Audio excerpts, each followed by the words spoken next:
किस बात का है इसमें? लेकिन मैं फिर भी आपसे कहूंगा, मेरी उम्र में क्या होता है, जैसे मुझे कोई फोन करे कि मैं आपसे बहुत नाराज हूं, तो मैं कहता हूं अच्छा ठीक है, कल बात करेंगे। नहीं, मैं आपसे बहुत नाराज हूं, मेरा दिल टूट गया है। मैं कहता हूं देखो मुझे नींद आ रही है अभी, let me sleep, we will talk tomorrow. You just do one thing, write down all the points and we will discuss in the morning. When I come to office, you come to my cabin and we will discuss. Don't worry, I'll find out the solution for you. कह रहे हैं आप कैसी बात कर रहे हैं, मैं ना सो पा रहा हूँ ना मैं जाग पा रहा हूँ। तो मैंने कहा that is your problem. मैं तो सो भी रहा हूँ जाके, ये तो कोई दिक्कत नहीं हुई भाई। तो मैं तो ऐसा हो चुका हूँ कि दुनिया में कुछ भी हो जाए मुझे टाइम पे नींद आ जाती है, कुछ भी हो जाए। मतलब एक अब जैसे मेरी माता जी की मृत्यु हुई तो मुझे नींद नहीं आई कुछ दिनों तक, ठीक बात है, नहीं आनी चाहिए उस समय, तब भी आ गई तो फिर इंसान और पत्थर में क्या अंतर बचा, सीधी सी बात है। But keeping aside those rare instances, कोई कुछ भी कर ले हमें तो बढ़िया नींद आती है। और मैं ये कहना चाह रहा हूं, मैंने ये सीखा अपने पिताजी से और सीख सकते हैं इसको, ये केवल तुक्के की बात नहीं है, सीख सकते हैं। मेरे जो पेरेंट्स हैं, पिताजी और माँ, वो एक अनूठा कॉम्बिनेशन है। अच्छा, किसी शादीशुदा जोड़े से अकेले हम बात करके देखिए, जब वो कंफर्टेबल हो आपके साथ, आप उनको बोलिए कि मुझ में और मेरी पत्नी में या मुझ में और मेरे पति में ज्यादा चीजें मैच नहीं होती हैं। सीरियस होके बोलना, मजाक के मूड में नहीं, सीरियस मुंह बना के बोलिए, थोड़ा भरोसे में लेके। दुनिया का हर जोड़ा आपसे बोलेगा आप में तो फिर भी कुछ मैच होता है, हम में तो कुछ मैच नहीं होता, एक भी मैच। सारे जोड़े ऐसे ही चल रहे हैं, सबको लगता है कि उसका घर बढ़िया चल रहा है, मेरा ही ठीक नहीं चल रहा, क्योंकि उसका घर आपने फेसबुक पे देखा है, अच्छी अच्छी फोटो देखी है। 24 घंटे में से जो 2 अच्छे मिनट आए थे उसमें ली गई 25 फोटो में से बेस्ट फोटो फेसबुक पे आई थी, और अपने घर में आप बाकी 24 घंटे में से 2 मिनट छोड़ के बाकी देख रहे हैं। तो दूसरे का घर हमेशा अच्छा लगता है कि यार लाइफ हो तो उनके जैसी हो। तो हमारे माता पिता भी स्वभाव उनका भी थोड़ा अलग रहा, सबका है, हमारा भी है। तो मेरे पिताजी हैं मस्त मौला आदमी, जैसे कबीर दास एकदम फक्कड़ मस्त मौला आदमी, भाड़ में जाए दुनिया उस मूड में रहते, नुकसानों से भाड़ में जाए। गीता का सार उन्होंने अपने मन में बिठा लिया है। उनका बड़े से बड़ा नुकसान हो जाता है तो क्या बोलते हैं, हमारा क्या था, जो लाए थे, जो लिया यहीं से लिया, जो दिया यही दिया, साथ लेके क्या जाना है, बात खत्म। कोई टेंशन ही नहीं उनको। और बाकी सब लोग टेंशन में कि अब क्या करें, ये हो गया वो हो गया, कैसे मैनेज करें। मेरी माँ को तनाव हो जाता था, और जब पिताजी ऐसे हो तो माँ को तनाव होगा, सीधी सी बात है। अगर माँ वैसी होती पिताजी तनाव में रहते हैं, तो सामान्य बात है। जब घर में एक व्यक्ति मस्त मौला हो तो बाकी लोग तनाव तो फिर बांटेंगे ना आपस में। वो बड़ा तनाव में रहती थी, उनको घर की चिंता, बच्चों की चिंता बहुत सताती थी। पिताजी भी चिंतित थे बच्चों को लेकर, जैसे कोई पिता होता है, पर उनकी नेचर थी कि ठीक है देख लेंगे जो होगा, अरे देख लेंगे, अरे भाड़ में जाओ, उस मूड में रहते हैं, आज भी रहते हैं। मेरी माँ 73 की उम्र से कुछ महीने पहले चल बसी, उनका जीवन समाप्त हुआ। मतलब मुझे नहीं पता कि जीवन क्यों समाप्त होता है, क्योंकि बड़े बूढ़े कहते हैं कि हर व्यक्ति की सांस का इतिहास है, सांसें लिखी हुई है, ईश्वर ने उतनी सांसें मिलेंगी।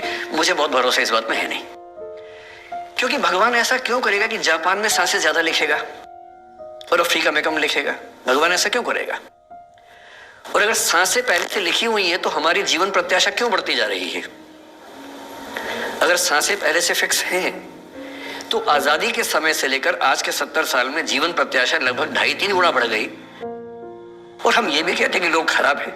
अगर लोग बुरे हैं तो जीवन छोटा होना चाहिए कर्मों के हिसाब से। लोग खराब हैं और जीवन बड़ा होता जा रहा है। तो मुझे उन मान्यताओं में बहुत भरोसा है नहीं कि सांसें लिखी हुई हैं। अगर सांसें लिखी होती तो मनुष्य की औसत आयु 25 साल से ऊपर नहीं होनी चाहिए थी, 25-30 मैक्सिमम।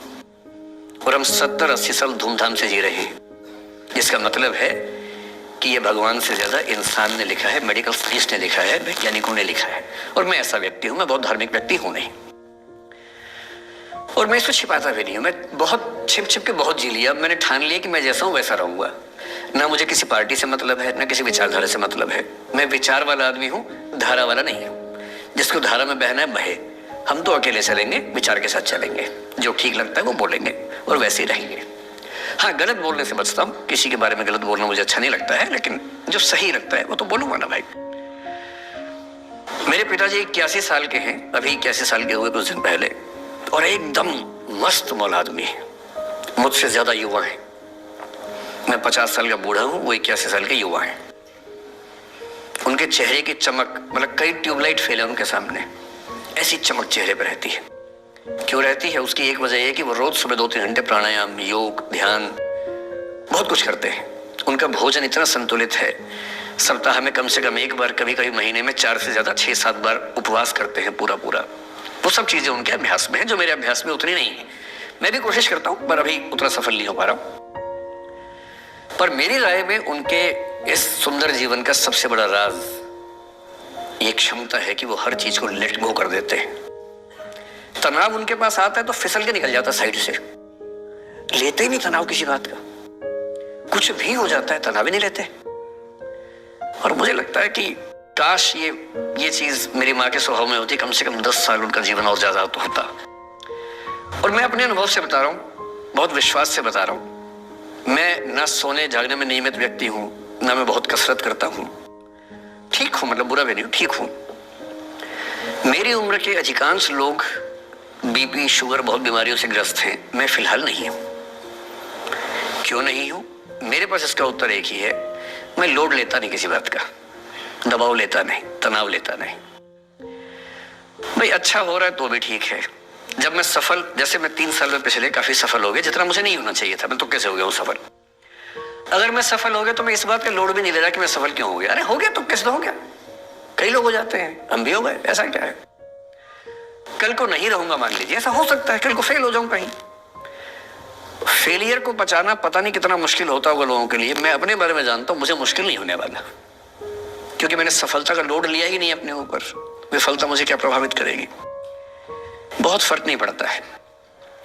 और मैं दावे से कह रहा हूं कि यदि ये टेम्परामेंट आपका हो, जो मेरे पिताजी से मैंने सीखा है, तो आप जिंदगी में सफल कितने होंगे वो एक अलग पैरामीटर है, पर आपकी जिंदगी शानदार होगी। और जितनी जिंदगी आपकी है, जितनी सांसें आप कहते हैं कि लिखी हुई हैं, गारंटी से कह रहा हूं कि 10 साल बढ़ जाएंगे। कुछ और लोगों के आप कम कर देंगे अलग बात है, लेकिन अपने 10 साल बढ़ा लेंगे। इसलिए ये सीखना बहुत जरूरी है कि कैसे लेट गो करना है जिंदगी की चीजों को। 3-4 प्रसंग होते हैं। एक होता है कि आप किसी को बहुत चाहते हैं पर वो आपको नहीं चाहता। आपकी उम्र में ये सब तो खेल होता है, और क्या खेल होता है। मेरे घर में 2 बच्चे हैं 17 साल के, तो मैं उनको देख के समझता रहता हूँ। वो मुझसे छुप छुप के किसी से बात करते हैं और मैं छुप छुप के सुन लेता हूँ। तो उन्हें नहीं पता, मुझे तो नाम भी पता है किससे बात करते हैं, एक आध का तो एड्रेस भी पता है मुझे। और मैं तो बच्चों को बोलता हूँ कभी जाना वाना हो तो मैं ले चलूंगा, चिंता मत करना, बोल देना कि ड्राइवर साथ में आया है, टेंशन मत लेना। तो मेरे तो बच्चे मेरे दोस्त है, मैं तो बड़ा दोस्ती के भाव में रहता हूँ। मेरा एक ही बेंचमार्क है कि वो जिस उम्र में जैसे हैं मैं कैसा था, और वो मुझसे अच्छे चल रहे हैं। उससे ज्यादा उम्मीद मुझे करने में नहीं चाहिए। मैंने जो कुकृत्य 8वीं क्लास में किए थे उन्होंने 11वीं क्लास में किए, तो बहुत है।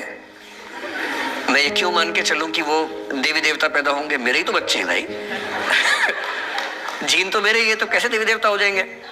तो ज्यादा उम्मीदें क्यों पालनी है बच्चों से भी? मैं क्यों चाहूं कि मेरा बच्चा IAS जॉब करे? क्यों करे वो? IAS में क्यों करे? उसका मन करेगा तो करेगा, नहीं करेगा तो भाड़ में है। अगर वो कहेगा कि मुझे स्टार्टअप करना, स्टार्टअप कर लो भाई। अगर वो कहेगा मुझे कुछ और नौकरी करनी है प्राइवेट सेक्टर में, तो वो कर लो। मैं क्यों ठेकेदार बनूं उसका भाई? मैं क्यों ये चाहूं कि वो भी इतने दबाव बनाए कि बच्चों को जिंदगी कई फैसले इस दबाव में करने पड़े कि मेरे पेरेंट्स ये चाहते हैं। वो बन ही नहीं पाए जो वो थे। और दुनिया में सबसे बुरी स्थिति है वो न हो पाना जो आप हैं। अपनी सहजता से दूर होना, इससे बड़ी बुरी कोई स्थिति नहीं। साहित्य में इसको खूब लिखा गया है। कामायनी एक रचना बड़ी प्रसिद्ध है जयशंकर प्रसाद की। उसमें मूल समस्या ही ये है, ज्ञान दूर कुछ क्रिया भिन्न है, इच्छा क्यों पूरी हो मन की, एक दूसरे से न मिल सके यही विडंबना है जीवन की। आपका दिमाग कुछ कहता है, दिल कुछ कहता है, कर कुछ हो रहे हैं आप। जिस व्यक्ति का दिमाग, दिल और हरकतें आपस में कनेक्टेड हैं, कंसिस्टेंट हैं, उससे ज्यादा सुखी कोई मनुष्य नहीं है। इसलिए मैं अक्सर कहता हूं कि आप खुश हैं या नहीं, इसका सबसे बड़ा पैरामीटर ये है, आपका दिमाग, आपका दिल, आपकी हरकतें, आपके एक्ट्स अगर कंसिस्टेंट हैं, कोहेरेंट हैं, कनेक्टेड हैं, इंटीग्रेटेड हैं, तो आपसे ज्यादा सुखी कोई नहीं है। और यदि आप पूरी जिंदगी केवल निभाने में खर्च कर देते हैं तो ठीक है, दुनिया की निगाह में आप सफल होंगे, पर किस दिन खबर आ सकती है कि अच्छे आदमी थे, नहीं झेल पाए, अंत में दिल का दौरा पड़ जाता है, बीपी हो जाता है, डायबिटीज हो जाता है। बच्चे बोलते हैं कि डायबिटीज चीनी खाने से होता है, बेकार बात है, डायबिटीज स्ट्रेस से होता है। डायबिटीज होने के बाद चीनी खाना मना है, चीनी खाने से आज से किसी को डायबिटीज नहीं हुआ है, डायबिटीज केवल तनाव से होता है। तनाव पहले ही दुनिया में इतने सारे हैं, नौकरी के तनाव, कितने झंझट दुनिया में है, उसके ऊपर से अपने स्वभाव से दूर होने का तनाव, कितना बड़ा तनाव है, क्यों पालना चाहिए। तो मैं कुछ सूत्रों में आपको बात बताता हूं, इस उम्र में आप कितना उसको फॉलो कर पाएंगे मुझे नहीं पता, लेकिन कोशिश करेंगे तो कुछ तो फायदा हुआ ही। पहला सूत्र मेरा आप लोगों के लिए ये है कि जब आप किसी को पसंद करें और वो आपको पसंद ना करे तो टेंशन नहीं लेनी है, तेजाब तो नहीं उठाना है। ठीक, कई लोग इस मूड में रहते हैं, मुझे पसंद नहीं करेगी, मैं राजा हूं, मैं नवाब हूं, मुझे पसंद नहीं करेगी। अरे तो क्या है भाई, नहीं पसंद हो तो नहीं पसंद हो, ये क्या बात है। सबसे पहले अपने अंदर से लोकतांत्रिक बनिए, डेमोक्रेटिक बनिए।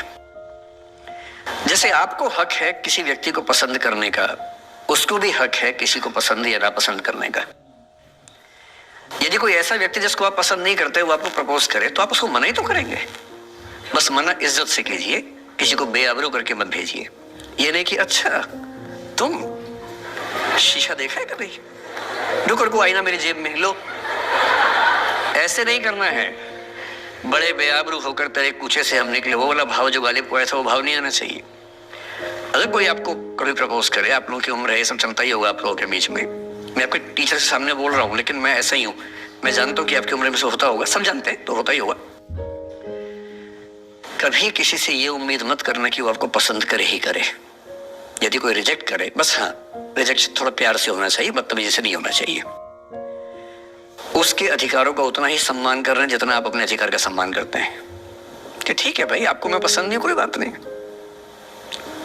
तू नहीं कोई और सही, कोई और नहीं कोई और सही, बहुत लंबी है जमी मिलेंगे लाख हंसी, इस जमाने में सनम तू अकेली तो नहीं।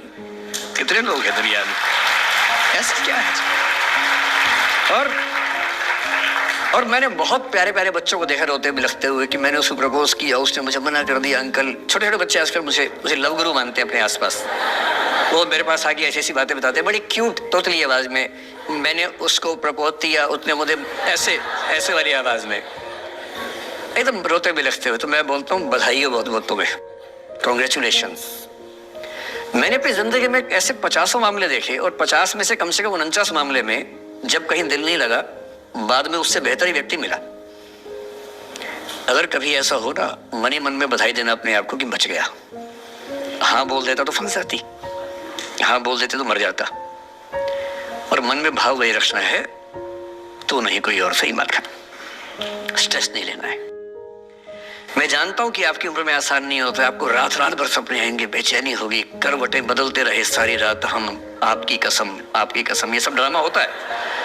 ये फिल्मी गीत है, मुझे गीत कविता इतना याद है कि मुझे हर बात में वही दिमाग में आता है, मैं क्या करूं। ये होता है आपकी उम्र में, पर वो भी एक फेज है। अगर ये फेज नहीं जिया तो भी क्या जीवन जिया। कभी कभी बेचैनी भी तो होनी चाहिए, वरना जिंदगी में मजा क्या है। अगर हर चीज लिनियर है, हर चीज फॉर्मलाइज है, फिर मजा क्या है जिंदगी में। ये उठापटक, ये बेचैनी, ये